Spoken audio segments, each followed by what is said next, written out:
Hi friends, welcome back to Manthan's vlog.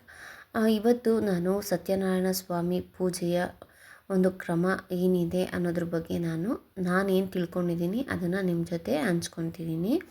So ಬನ್ನಿ, ಯಾವ ರೀತಿಯಾಗಿ ಸತ್ಯನಾರಾಯಣ ಪೂಜೆಯನ್ನು ಮಾಡ್ತಾರೆ, ಹಾಗೆಯೇ ಏನೆಲ್ಲ ಕ್ರಮ ಇರುತ್ತೆ ಅನ್ನೋದನ್ನು ಹೇಳ್ತೀನಿ. ಮೊದಲನೇದಾಗಿ, ಸತ್ಯನಾರಾಯಣ ಎಂದರೆ ಶ್ರೀ ವಿಷ್ಣುವಿಗೆ ಇರುವಂತಹ ಇನ್ನೊಂದು ಹೆಸರು. ಸತ್ಯನಾರಾಯಣ ಪೂಜೆ ಎಂದರೆ ಎಲ್ಲರಿಗೂ ಸಾಮಾನ್ಯವಾಗಿ ತಿಳಿದಿರುವಂತಹ ಪೂಜೆಯಾಗಿದೆ. ಇದು ಭಾರತದಲ್ಲಿ ಹೆಚ್ಚಿನ ಪ್ರದೇಶಗಳಲ್ಲಿ ಈ ಪೂಜೆಯನ್ನು ಆಚರಿಸಲಾಗುತ್ತದೆ. ಸತ್ಯನಾರಾಯಣ ಪೂಜೆಯನ್ನು ಸಾಮಾನ್ಯವಾಗಿ ತಿಂಗಳ ಹುಣ್ಣಿಮೆ ದಿನ ಹಿಂದೂ ಧರ್ಮದಲ್ಲಿ ಆಚರಿಸಲಾಗುತ್ತದೆ. ಸತ್ಯನಾರಾಯಣ ಸ್ವಾಮಿ ಪೂಜೆ ಮನೆಯಲ್ಲಿ ಮಾಡುವುದರಿಂದ ಮನೆಯಲ್ಲಿ ಶಾಂತಿ, ಸಮೃದ್ಧಿ ನೆಲೆಸಿರುತ್ತದೆ. ಇನ್ನು ಸತ್ಯನಾರಾಯಣ ಪೂಜೆಯನ್ನು ಇತ್ತೀಚೆಗೆ ನಡೆಸಿಕೊಂಡು ಬಂದಂತಹ ಪೂಜೆಯಲ್ಲ, ಬದಲಾಗಿ ಇದನ್ನು ಪ್ರಾಚೀನ ಕಾಲದಿಂದಲೂ ನಡೆಸಿಕೊಂಡು ಬಂದಂತಹ ಪೂಜೆ ಎಂದು ಪುರಾಣ ಗ್ರಂಥಗಳಲ್ಲಿ ಹೇಳಲಾಗಿದೆ.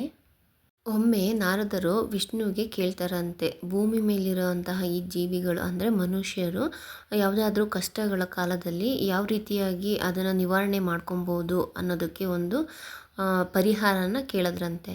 ಅದಕ್ಕೆ ವಿಷ್ಣು ಅವರು ಈ ರೀತಿಯಾಗಿ ಸತ್ಯನಾರಾಯಣ ಪೂಜೆಯನ್ನು ಮಾಡಿಸಿದರೆ ಮನೆಯಲ್ಲಿ ಕಷ್ಟಗಳೆಲ್ಲ ಪರಿಹಾರ ಆಗುತ್ತೆ ಅಂತ ಈ ಒಂದು ವ್ರತದ ಬಗ್ಗೆ ಹೇಳಿದ್ರಂತೆ.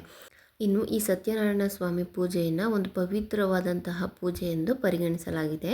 ಇನ್ನು ಈ ಪೂಜೆಯನ್ನು ಅಂದರೆ ಸತ್ಯನಾರಾಯಣ ಸ್ವಾಮಿ ಪೂಜೆಯನ್ನು ಹೊಸದಾಗಿ ಮನೆ ಗೃಹಪ್ರವೇಶ ಮಾಡಬೇಕಾದ್ರೆ ಆ ದಿವಸ ಮಾಡಿಸ್ತಾರೆ. ಹಾಗೆಯೇ ಮದುವೆ ಆದಂತಹ ನವವಧುವರರ ಜೊತೆ ಅವ್ರನ್ನ ಕೂರಿಸಿ ಪೂಜೆನೂ ಸಹ ಮಾಡಿಸ್ತಾರೆ ಆ ಒಂದು ಸಂದರ್ಭದಲ್ಲಿ. ಇನ್ನು ಕೊನೆಯದಾಗಿ ಮಗು ಜನಿಸಿದಾಗ, ಸೊ ಆ ಒಂದು ಸಂತಸದ ಸಮಯ ಅಂತ ಇರುತ್ತಲ್ಲ, ಆ ಸಂದರ್ಭದಲ್ಲಿ ಈ ಸತ್ಯನಾರಾಯಣ ಸ್ವಾಮಿ ಪೂಜೆಯನ್ನು ಮಾಡಿಸ್ತಾರೆ. ಇನ್ನು ಜನರು ಅನಾರೋಗ್ಯದಿಂದ ಬಳಲ್ತಿದ್ದಾಗ, ಅಂದರೆ ಏನಾದರೂ ಕಷ್ಟ ಆಗಿರ್ಬೋದು, ಅನಾರೋಗ್ಯದ ವಿಚಾರವಾಗಿರ್ಬೋದು, ಹಾಗೆ ತುಂಬಾ ಮನಸ್ಸಿಗೆ ನೆಮ್ಮದಿ ಇಲ್ಲದಾಗ ಆಗಿರ್ಬೋದು, ಸೊ ಈ ಒಂದು ಕಷ್ಟಗಳನ್ನ ಪರಿಹಾರ ಮಾಡಿದ್ರೆ ನಾವು ನಿಮ್ಮನ್ನ ಪೂಜೆ ಮಾಡಿಸ್ತೀವಪ್ಪ ಮನೇಲಿ ಕೂರಿಸಿ ಅಂತ ಬೇಡ್ಕೊಳೋದಾಗಿರ್ಬೋದು, ಅದೊಂದು ಬೇಡಿಕೆನ ಈಡೇರಿಸಿದಾಗ ನಾವು ಈ ರೀತಿಯಾಗಿ ಆ ದೇವರನ್ನ ಕೂರಿಸಿ ಪೂಜೆ ಮಾಡಿಸ್ತಕ್ಕದ್ದು. ಇನ್ನು ಸತ್ಯನಾರಾಯಣ ಸ್ವಾಮಿ ಪೂಜೆಯನ್ನು ಅಂದರೆ ಹುಣ್ಣಿಮೆ ದಿವಸ ಆಗಿರ್ಬೋದು, ಸಂಕ್ರಾಂತಿ, ಗುರುವಾರ, ಹಾಗೆ ಒಂದು ಒಳ್ಳೆ ಸಂದರ್ಭದಲ್ಲಿ ಮಾಡಿಸ್ತಕ್ಕದ್ದು. ಇನ್ನು ಈ ಪೂಜೆಯನ್ನು ಅಂದರೆ ಸತ್ಯನಾರಾಯಣ ಸ್ವಾಮಿ ವ್ರತನ ಮಾಡೋದಕ್ಕಿಂತ ಮುಂಚೆ ಮನೆಯನ್ನೆಲ್ಲ ಸ್ವಚ್ಛ ಮಾಡಬೇಕಾಗತ್ತೆ. ಪ್ರತಿಯೊಂದು ಪಾತ್ರೆಯಿಂದ ಹಿಡಿದು ಪೂರ್ತಿ ಮನೆಯೆಲ್ಲ ನೀಟಾಗಿ ಕ್ಲೀನ್ ಮಾಡಬೇಕಾಗತ್ತೆ. ಇನ್ನು ಮನೆಯಲ್ಲಿ ಆ ಪೂಜೆಯನ್ನು ಯಾವತ್ತು ಇಟ್ಕೊಂಡಿರ್ತೀವಲ್ಲ ಆ ದಿನ ಬೆಳಗ್ಗೆನೇ ಎದ್ದು ಮನೆಯನ್ನೆಲ್ಲ ನೀಟಾಗಿ ಸ್ವಚ್ಛ ಮಾಡಬೇಕಾಗುತ್ತೆ. ಹಾಗೆಯೇ ಬಾಗಿಲೆಲ್ಲ ತೊಳೆದು ರಂಗೋಲಿನ ಹಾಕಿ, ಇನ್ನು ಹೊಸ್ಲಿಗೆಲ್ಲನೂ ಹೂವನ್ನೆಲ್ಲ ಇಟ್ಟು ಮನೆಯ ಬಾಗಿಲಿಗೆ ತೋರಣನ ಹಾಕಬೇಕಾಗತ್ತೆ. ಮಾವಿನ ಎಲೆಯ ತೋರಣ ಹಾಕಿ ಹೂವದಿಂದ ಅಲಂಕಾರ ಮಾಡಬೇಕು. ಇನ್ನು ಮನೆಯಲ್ಲಿ ಮನೆ ದೇವರಿಗೂ ಸಹ ಪೂಜೆಯನ್ನು ಮಾಡ್ತಾರೆ. ದೇವ್ರ ಮನೆಯೂ ಕೂಡ ಸ್ವಚ್ಛ ಮಾಡಿ ದೇವ್ರ ಪಾತ್ರೆಗಳನ್ನೆಲ್ಲ ತೊಳೆದಿಟ್ಟು ದೇವ್ರ ಮನೆಗೆ ಫೋಟೋಗಳಿಗೆಲ್ಲ ಹೂವು ಹಾಕಿ ಅದಕ್ಕೂ ಸಹ ಅಲಂಕಾರ ಮಾಡ್ಕೊಬೇಕಾಗತ್ತೆ. ಇನ್ನು ಇದು 500 ಬಂದು ದೇವ್ರ ಫೋಟೋಗೆ ಅವರೇನೆ ಎಲ್ಲ ಅಲಂಕಾರ ಮಾಡ್ಕೊತಾರೆ. ನಮ್ಮದೇನಿದ್ರು ಹೂವು ತಂದು ಕೊಟ್ಟರೆ ಈ ರೀತಿಯಾಗಿ ಅವರೇನೇ ಹೂವುಗಳನ್ನೆಲ್ಲ ಹಾಕಿ ಅಲಂಕಾರ ಮಾಡಿಕೊಂಡು ಫೋಟೋದಲ್ಲಿಗೆ ನೀಟಾಗಿ ಯಾವ ಜಾಗದಲ್ಲಿ ಇಡಬೇಕು ಅಂತ ಅಂದರೆ ಸೂರ್ಯ ಹುಟ್ಟೋ ಕಡೆ ದೇವ್ರ ಫೋಟೋನ ಮುಖ ಮಾಡಿ ಇಟ್ಟು ಪೂಜೆ ಮಾಡಬೇಕಾಗತ್ತೆ. ಇನ್ನು ಈ ದೇವ್ರ ಫೋಟೋ ಅಲ್ಲದೆ 2 ಕಲಶಗಳನ್ನು ಸಹ ಸ್ಥಾಪನೆ ಮಾಡ್ತಾರೆ. ಅಂದರೆ ಒಂದು ವಿಷ್ಣು ಸ್ವರೂಪ ಅಂತ ಹೇಳಿ, ಇನ್ನೊಂದು ಲಕ್ಷ್ಮೀ ಸ್ವರೂಪ ಅಂತ ಹೇಳಿ. ಆ ಕಳಶಕ್ಕೆ ಮಾವಿನ ಎಲೆಯನ್ನು ಹಾಕಿ ಹಾಗೆ ಒಂದು ತೆಂಗಿನಕಾಯಿನೂ ಸಹ ಇಟ್ಟು ಪೂಜೆಯನ್ನು ಮಾಡ್ತಾರೆ. ಅದಕ್ಕೆ ನಮ್ಮ ಮನೆಯಲ್ಲೇ ಲಕ್ಷ್ಮಿಗೆ, ಇವಾಗ ನಾವು ಲಕ್ಷ್ಮಿಗೆ ಮುಖವಾಡ ಹಾಕಿ ಪೂಜೆ ಮಾಡ್ತೀವಲ್ಲ, ಅದೇ ರೀತಿಯಾಗಿ ಮನೆಯಲ್ಲಿ ಮುಖವಾಡ ಇದ್ದರೆ ಅದನ್ನು ಕೊಟ್ಟರೆ ಅವರೇನೆ ಅದನ್ನು ಹಾಕಿ ಪೂಜೆ ಮಾಡ್ತಾರೆ. ಇಲ್ಲ ಅಂದರೂ ತೊಂದರೆ ಏನಿಲ್ಲ, ಅವರೇನೆ ತಂದಿರ್ತಾರೆ, ಅದನ್ನು ಹಾಕಿ ಪೂಜೆ ಮಾಡ್ತಾರೆ. ಈ ಪೂಜೆ ದಿವಸ ಬರೀ ಸತ್ಯನಾರಾಯಣ ಪೂಜೆ ಮಾತ್ರ ಅಲ್ಲದೆ ಗಣಪತಿಗೂ ಸಹ ಪೂಜೆ ಮಾಡ್ತಾರೆ. ಮೊದಲನೇದಾಗಿ ನಾವು ಯಾವುದೇ ಒಂದು ಕಾರ್ಯಗಳನ್ನ ಪ್ರಾರಂಭ ಮಾಡಬೇಕು ಅಂದಾಗ್ಲೂ ವಿಘ್ನ ವಿನಾಶಕನನ್ನು ಪೂಜೆಯನ್ನು ಮಾಡೋದು ಖಂಡಿತ ಕಂಪಲ್ಸರಿ, ಕಡ್ಡಾಯವಾಗಿ ಮಾಡಬೇಕಾಗತ್ತೆ ಅಲ್ವಾ. ಸೊ ಮೊದಲನೇದಾಗಿ ಗಣೇಶನ ಸಹ ಪೂಜೆ ಮಾಡಿ, ಅದಾದ ನಂತರ ನವಗ್ರಹ ಪೂಜೆನೂ ಸಹ ಮಾಡ್ತಾರೆ. ನವಧಾನ್ಯಗಳನ್ನ ಇಟ್ಟು ಪೂಜೆಯನ್ನು ಮಾಡ್ತಾರೆ. ಅದಕ್ಕೂ ಸಹ ಎಲ್ಲ ಅವರೇ ರೆಡಿ ಮಾಡ್ಕೊತಾರೆ. ಅಂದರೆ ನಮಗೆ ಏನೇನು ಐಟಮ್ ತರಬೇಕು, ಸಾಮಗ್ರಿಗಳು ಬೇಕು ಅನ್ನೋದನ್ನು ಅವರು ಲಿಸ್ಟ್ ಕೊಟ್ಟಿರ್ತಾರೆ. ಅದನ್ನೆಲ್ಲ ನಾವು ಗದ್ಗೆ ಅಂಗಡೀಲಿ ತೊಗೊಂಬಂದು ಕೊಟ್ಟರೆ ಎಲ್ಲ ಅವರೇ ರೆಡಿ ಮಾಡ್ಕೊತಾರೆ. ಸೊ ನವಧಾನ್ಯಗಳೆಲ್ಲ ತೊಗೊಂಬಂದಿರ್ತೀವಿ. ನವಗ್ರಹ ಪೂಜೆನೂ ಸಹ ನಡೆಯುತ್ತೆ. ಅದಾದ ನಂತರ ಮನೆ ದೇವರು ಏನಿರುತ್ತೆ, ಮನೆ ದೇವರು ವಿಗ್ರಹ ಇದ್ದರೆ ಅದಕ್ಕೆ ಅವರು ಅಭಿಷೇಕ ಮಾಡ್ತಾರೆ. ಅಕಸ್ಮಾತ್ ಇಲ್ಲ ಅಂದ್ರೂ ತೊಂದರೆ ಏನಿಲ್ಲ, ವಿಘ್ನೇಶ್ವರ ಇರುತ್ತಲ್ಲ ಅದೇ ದೇವರಿಗೇ ಅಭಿಷೇಕ ಮಾಡಿ ಪೂಜೆಯನ್ನು ಮಾಡ್ತಾರೆ. ಇಷ್ಟು ಮಾಡ್ತಾರೆ. ಈ ಒಂದು ಪೂಜೆಯನ್ನೆಲ್ಲ ಮುಗಿದ ನಂತರ ಕೊನೆಯದಾಗಿ ಸತ್ಯನಾರಾಯಣ ಸ್ವಾಮಿ ಕಥೆಗಳೇನಿರುತ್ತೆ, ಒಂದು ಕಥೆಯನ್ನು ನಮಗೆ ಹೇಳ್ತಾರೆ. ಸೊ ಇದೆಲ್ಲನೂ ಕ್ರಮ ಇರುತ್ತೆ.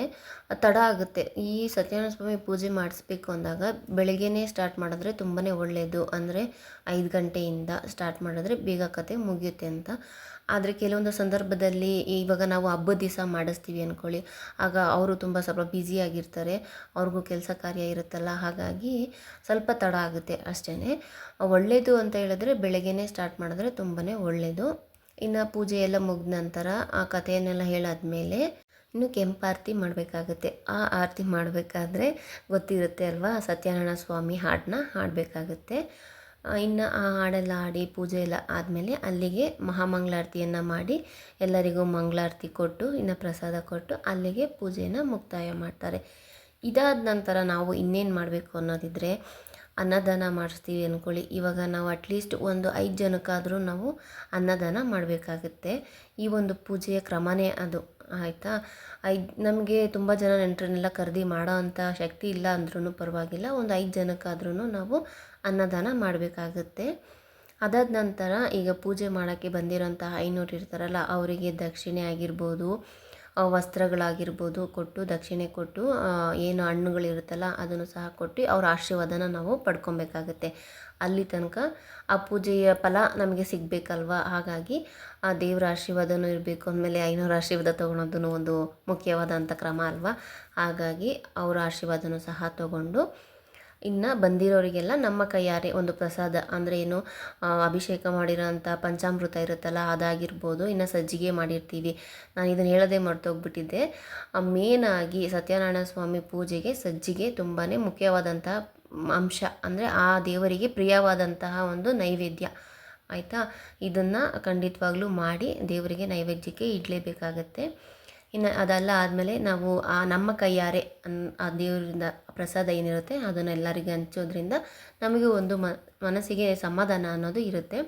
ಹಾಗಾಗಿ ದೇವರ ಪ್ರಸಾದನೆಲ್ಲ ಹಂಚಿ ಕೆಲವೊಬ್ಬರು ಸಂಬಂಧಿಕರನ್ನು ಆಹ್ವಾನ ಮಾಡಿರ್ತೀವಲ್ಲ ಅವರಿಗೆ ಇನ್ನು ಊಟದ ವ್ಯವಸ್ಥೆನ ಮಾಡಿಕೊಡ್ತೀವಿ. ಇನ್ನು ಅದೆಲ್ಲ ಆದಮೇಲೆ ಪೂಜೆ ಎಲ್ಲ ಆಯಿತು, ಪ್ರಸಾದ ಎಲ್ಲ ಆಯಿತು, ಊಟದ್ದು ಎಲ್ಲ ಆಯಿತು.